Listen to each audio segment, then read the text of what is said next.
আসসালামু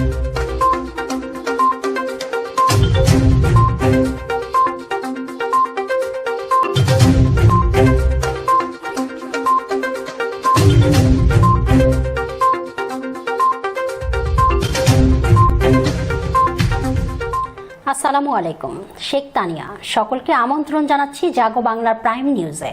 শুরুতেই জাগো বাংলার বিশেষ প্রতিবেদন স্বাস্থ্যই সকল সুখের মূল।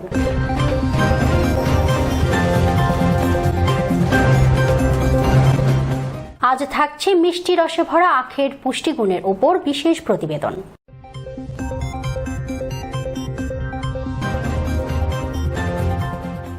দেখছিলেন জাগো একাডেমি নিবেদিত সংবাদ শিরোনাম, এবার অন্যান্য শীর্ষ সংবাদ শিরোনাম।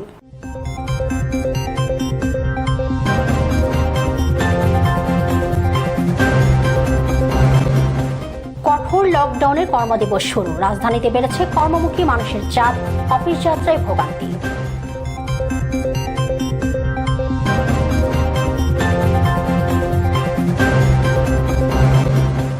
সিরাজগঞ্জের বঙ্গবন্ধু সেতু পশ্চিম রেলওয়ে স্টেশনে পৌঁছেছে করোনা মোকাবেলায় ভারত থেকে আনা 200 মেট্রিক টন তরল অক্সিজেন।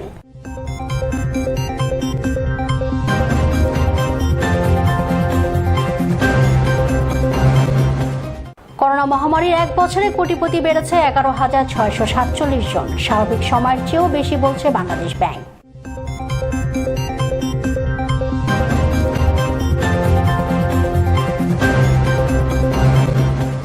জাতীয় বিশ্ববিদ্যালয় 2020-21 শিক্ষাবর্ষের ভর্তি আবেদন শুরু 28 জুলাই, চলবে 14 আগস্ট পর্যন্ত।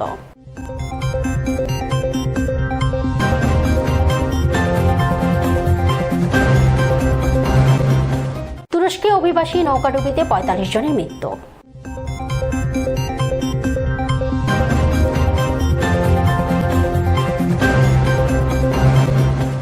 এবং টোকিও অলিম্পিকে পদক তালিকায় এগিয়ে চীন। দেখছিলেন জাগো একাডেমি নিবেদিত সংবাদ শিরোনাম, এবার বিস্তারিত সংবাদ। আজ রোববার কঠোর লকডাউনের তৃতীয় দিন, ঈদের পর প্রথম কর্মদিবস হয় রাজধানীতে বেড়েছে কর্মমুখী মানুষের চাপ। আর্থিক প্রতিষ্ঠান সহ জরুরি সেবা চালু থাকায় ভোগান্তিতে পড়েছে অফিসগামী কর্মকর্তা ও কর্মচারীরা। রিক্সা অথবা পায়ে হেঁটেই যাচ্ছেন অফিসে। তবে সাধারণ মানুষের মধ্যে লকডাউন ও স্বাস্থ্যবিধি মানার প্রবণতা আগের চেয়ে কিছুটা বেড়েছে। রাজধানীর বিভিন্ন সড়কে রয়েছে আইন শৃঙ্খলা বাহিনীর সরব উপস্থিতি, প্রতিটি মোড়েই রয়েছে চেকপোস্ট। রাস্তায় বের হওয়া প্রত্যেককেই জবাবদিহিতার মুখোমুখি হতে হচ্ছে। উপযুক্ত কারণ দেখাতে না পারলে মামলা দিচ্ছে পুলিশ।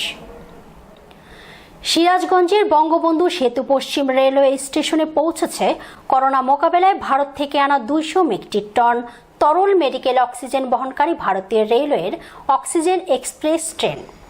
অক্সিজেন এক্সপ্রেসর 10টি কন্টেইনারে আসা তরল মেডিকেল অক্সিজেন এই স্টেশন থেকে সড়কপথে ঢাকায় নেওয়া হচ্ছে। আজ বেলা 11টার দিকে ভারতীয় রেলওয়ের অক্সিজেন এক্সপ্রেস বঙ্গবন্ধু সেতু পশ্চিম রেলওয়ে স্টেশনে এসে পৌঁছেছে। সিরাজগঞ্জ থেকে স্টাফ রিপোর্টার আশরাফুল ইসলাম জয় জানান, করোনা মোকাবেলায় ভারত থেকে ঠিকাদারি প্রতিষ্ঠানের মাধ্যমে আমদানি করা 200 মেট্রিক টন তরল অক্সিজেন গতকাল শনিবার রাত 10টার দিকে বেনাপোল বন্দরে প্রবেশ করে। বেনাপোল বন্দরে আমদানি সংক্রান্ত আনুষ্ঠানিকতা সম্পন্ন করে 10টি কন্টেইনারবাহী অক্সিজেন এক্সপ্রেস রওনা হয়ে আজ বেলা 11টার দিকে সিরাজগঞ্জ বঙ্গবন্ধু সেতু পশ্চিম রেলওয়ে স্টেশনে পৌঁছায়। বঙ্গবন্ধু সেতু পশ্চিম রেলওয়ে স্টেশনে তরল মেডিকেল অক্সিজেন বুঝে নিতে উপস্থিত ছিলেন জেলা প্রশাসক doctor Faruk Ahmed, Sirajganj civil surgeon officer doctor Rampat Roy, আমদানিকারক প্রতিষ্ঠান লিন্ডে বাংলাদেশ লিমিটেডের প্রশাসনিক কর্মকর্তা সুফিয়া বেগম, প্রশাসনিক কর্মকর্তা সেলস নুরুর রহমান প্রমুখ।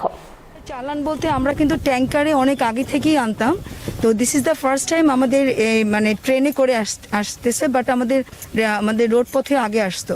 তো এখন যেহেতু নতুন, তো আমরা আসলে ফিজিবল স্টাডি করছি যে এই জায়গায় প্রথম স্যাররা আছেন, আমরা কতটুকু সামনে কোথায় গেলে আরেকটু ভালো হবে, আরেকটু কাছে হবে লোড আনলোডে, সেটা আমরা পরবর্তী আজকের ইয়েতে বুঝতে পারবো। এখনো কোনো প্ল্যান নাই, বাট যেহেতু হঠাৎ করে প্রথমেই আমরা পেয়েছি, আমরা এটাকে এখন ওয়েলকাম করছি।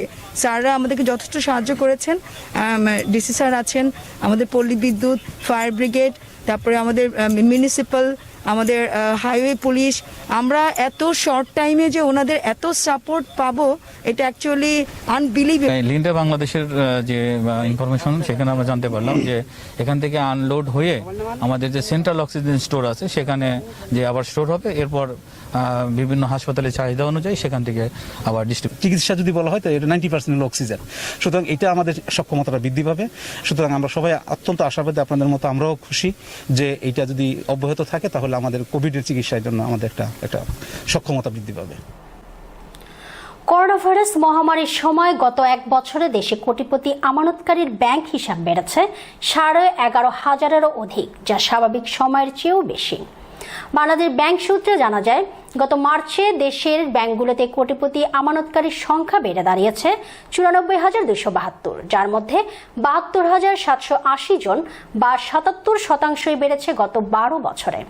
বাংলাদেশ ব্যাংকের হালনাগাদ প্রতিবেদনে দেখা যায়, করোনায় প্রাদুর্ভাব শুরুর আগে গত বছরের মার্চ পর্যন্ত দেশে ব্যক্তি ও প্রাতিষ্ঠানিক কোটিপতি আমানতকারীর হিসাব সংখ্যা ছিল 82,625 জন।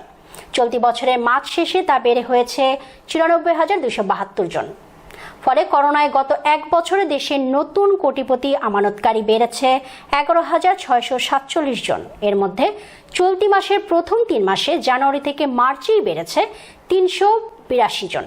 বাংলাদেশ ব্যাংকের প্রতিবেদনে আরও দেখা যায়, গত মার্চ শেষে দেশে মোট আমানত হিসাব দাঁড়িয়েছে 11,85,52,337টি। এসব হিসাবের বিপরীতে আমানতের পরিমাণ দাঁড়িয়েছে 13,84,325 কোটি টাকা। জাতীয় বিশ্ববিদ্যালয়ের 2020-21 শিক্ষাবর্ষের স্নাতক প্রথম বর্ষের ভর্তি পরীক্ষার আবেদন কার্যক্রম 28 জুলাই থেকে শুরু হবে, চলবে 14 আগস্ট পর্যন্ত। আর ভর্তি হওয়া শিক্ষার্থীদের অনলাইনে ক্লাস শুরু হবে 15 সেপ্টেম্বর থেকে। রোববার জাতীয় বিশ্ববিদ্যালয়ের এক সংবাদ বিজ্ঞপ্তিতে এ তথ্য জানিয়েছে। একই সঙ্গে ভর্তির নির্দেশিকাও প্রকাশ করা হয়েছে। ভর্তি বিজ্ঞপ্তির তথ্য অনুযায়ী 28 জুলাই বিকাল 4টা থেকে ভর্তি আবেদন পুনরায় শুরু হবে। অনলাইনের মাধ্যমে এই আবেদন চলবে 14 আগস্ট রাত 12টা পর্যন্ত। ভর্তি ইচ্ছুক প্রার্থীদের জাতীয় বিশ্ববিদ্যালয় ভর্তির ওয়েবসাইটে আবেদন পূরণ করে 16 আগস্টের মধ্যে প্রাথমিক আবেদন ফি বাবদ 250 টাকা মোবাইল ব্যাংকিং এর মাধ্যমে প্রদান করতে হবে। ভর্তির সব কার্যক্রম শেষ হওয়ার পর 15 সেপ্টেম্বর থেকে অনলাইনে ক্লাস শুরু হবে। এবার জাগো বাংলার বিশেষ প্রতিবেদন, স্বাস্থ্যই সকল সুখের মূল।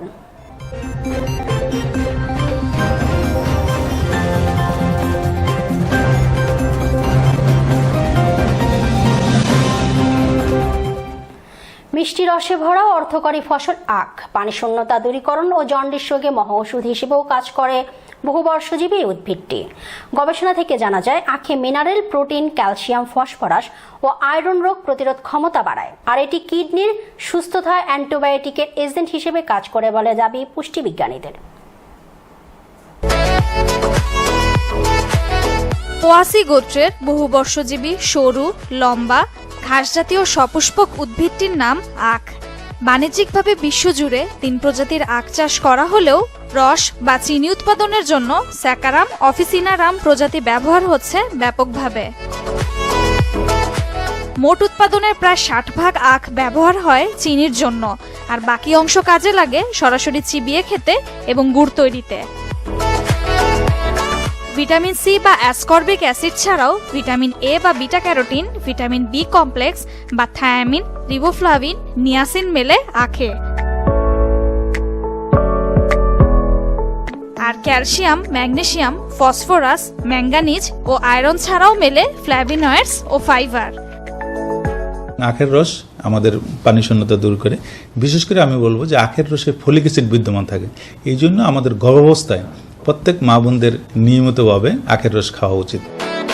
আখের রস প্রাকৃতিক অ্যালকালাইন, যা অ্যান্টিবায়োটিক এজেন্ট হিসেবে কাজ করে কিডনির সুস্থতায়। আর magnesium, iron, manganese breast cancer এবং প্রোস্টেট ক্যান্সার প্রতিরোধেও সক্ষম। রয়েছে glycolic acid, alpha hydroxy acid, যা কাজ করে ত্বকের সমস্যায়। রক্তে খারাপ কোলেস্টেরল কমানো ছাড়াও ঠান্ডাজনিত সমস্যা ও জন্ডিস রোগের ওষুধ হিসেবে কাজ করে আখের রস। রয়েছে পটাশিয়াম ও ফাইবার, যা কোষ্ঠকাঠিন্যের সমস্যা সমাধানেও কার্যকরী। আর ক্যালসিয়াম ও ফসফরাস উপাদান দাঁতের এনামেলকে করে শক্তিশালী। আখ বা আখের রস এর গ্লাইসেমিক ইন্ডেক্স একেবারেই কম, কাজেই ফলে ডায়াবেটিস রোগীরাও সেটা অনায়াসে খেতে পারে। এবং আখের রস আপনার মূত্রনালীর যে কোনো সংক্রমণ রোধ করে, কিডনির স্বাস্থ্য ভালো রাখে এবং বিশেষ করে লিভারের সুস্থতায় এটা অপরিহার্য। বিশ্বজুড়ে প্রায় 100টিরও বেশি দেশে আখ চাষ হলেও বাণিজ্যিকভাবে উৎপাদন শীর্ষে Bharat, Argentina, Australia, Brazil, Barbados, চীন, মেক্সিকো, মিশর, দক্ষিণ আফ্রিকা, পেরু এবং ফ্লোরিডা। বাংলাদেশের সর্বত্র কমবেশি আখ জন্মালেও কুমিল্লা, ফরিদপুর, কিশোরগঞ্জ, যশোর, কুষ্টিয়া, দিনাজপুর, পাবনা এবং রাজশাহী ছাড়াও চট্টগ্রাম ও সিলেটের পাহাড়ি এলাকায় উৎপাদন হচ্ছে বিস্তর পরিসরে। প্রতি 300 মিলিলিটার আখের রসে থাকে 111 ক্যালোরি। তবে উচ্চ রক্তচাপ ও ডায়াবেটিস রোগীদের নিয়ম মেনে খেতে হবে আখ, এমনটাই বলছেন পুষ্টিবিদরা। এবার আন্তর্জাতিক সংবাদ। তুরস্কের দক্ষিণ পশ্চিমা অঞ্চলে 45 ব্যক্তিকে নিয়ে যাত্রা করা একটি অভিবাসী নৌকা ডুবে গেছে। কোস্টগার্ড তল্লাশি ও উদ্ধার অভিযান শুরু করেছেন। তুরস্কের প্রতিরক্ষা মন্ত্রণালয়ের বরাত দিয়ে বার্তা সংস্থা এএফপি কথা জানায়। মন্ত্রণালয় এক বিবৃতিতে জানায়, কোস্টগার্ড সতর্কবার্তা পাওয়ার পর নিখোঁজ নৌকাটি অনুসন্ধান করে। নৌকাটি উপকূল থেকে 200 কিলোমিটার দূরবর্তী অবকাশযাপন শহরের কাছে এসে ডুবে গেছে। তাৎক্ষণিকভাবে অভিবাসীদের জাতীয়তা সম্পর্কে কোনো তথ্য পাওয়া যায়নি। প্রধানত গ্রিস হয়ে আসা অবৈধ অভিবাসীরা সাধারণ সমৃদ্ধ ইউরোপীয় ইউনিয়নের দেশগুলোতে পৌঁছানোর জন্য তুরস্কের প্রবেশদ্বার হিসেবে ব্যবহার করে থাকে। অনেক চোরাকারবারিদের উপর নির্ভর করে বিপজ্জনকভাবে উপচে পড়া নৌকা ভ্রমণে তাদের জীবনকে ঝুঁকিপূর্ণ করে তোলে। ইউরোপীয় অভিবাসী প্রবাহ রোধে 2016 সালে তুরস্ক ইউরোপীয় ইউনিয়নের সাথে একটি চুক্তি করেছে। এবার খেলার সংবাদ।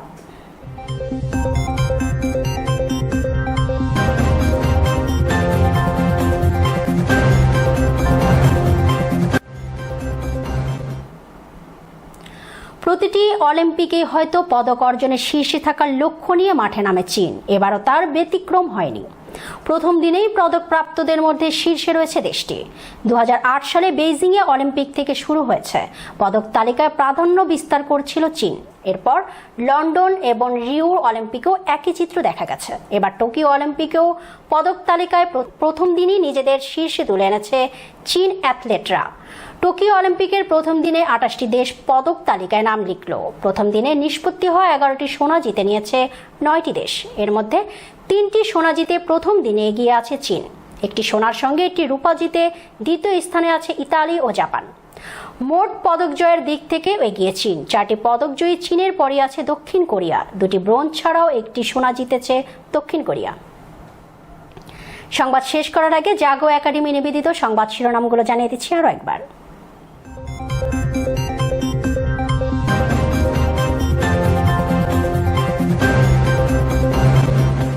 কঠোর লকডাউনের কর্মদিবস শুরু। রাজধানীতে বেড়েছে কর্মমুখী মানুষের চাপ, অফিস যাত্রায় ভোগান্তি।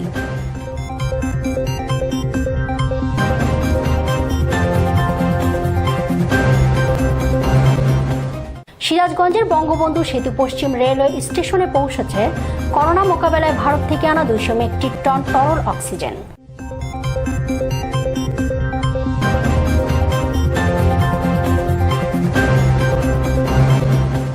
করোনা মহামারীর এক বছরে কোটিপতি বেড়েছে 11,647 জন। স্বাভাবিক সময়ের চেয়েও বেশি বলছে বাংলাদেশ ব্যাংক।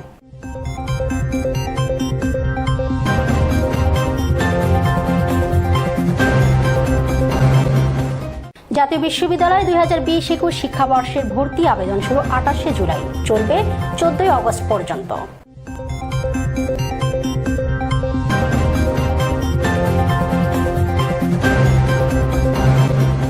তুরস্কে অভিবাসী নৌকাডুবিতে 45 জনের মৃত্যু।